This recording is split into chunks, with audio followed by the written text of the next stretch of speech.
January 16th, 2017. Monday of the second week in Ordinary Time. A reading from the letter to the Hebrews. Brothers and sisters, every high priest is taken from among men and made their representative before God to offer gifts and sacrifices for sins. He is able to deal patiently with the ignorant and erring, for he himself is beset by weakness, and so, for this reason, must make sin offerings for himself as well as for the people. No one takes this honor upon himself, but only when called by God, just as Aaron was.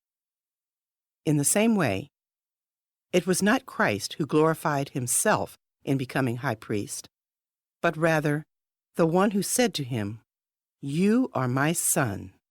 This day I have begotten you." Just as he says in another place, "You are a priest forever, according to the order of Melchizedek."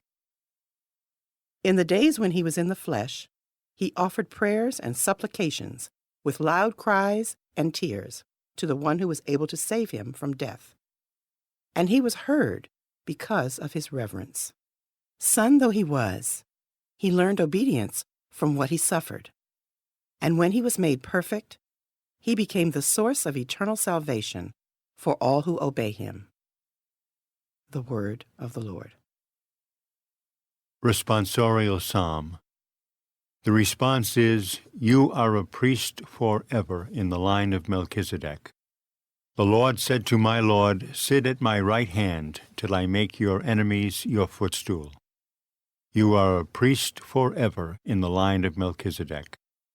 The scepter of your power the Lord will stretch forth from Zion. Rule in the midst of your enemies. You are a priest forever in the line of Melchizedek.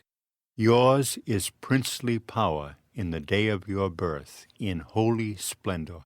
Before the day star, like the dew, I have begotten you. You are a priest forever in the line of Melchizedek. The Lord has sworn, and he will not repent. You are a priest forever, according to the order of Melchizedek. You are a priest forever in the line of Melchizedek. A reading from the Holy Gospel according to Mark. The disciples of John and of the Pharisees were accustomed to fast. People came to Jesus and objected, "Why do the disciples of John and the disciples of the Pharisees fast, but your disciples do not fast?" Jesus answered them, "Can the wedding guests fast while the bridegroom is with them? As long as they have the bridegroom with them, they cannot fast. But the days will come when the bridegroom is taken away from them, and then they will fast on that day.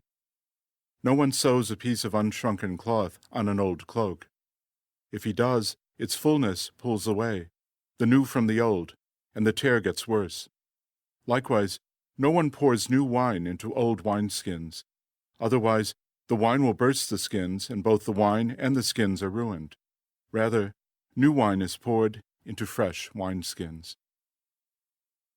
The Gospel of the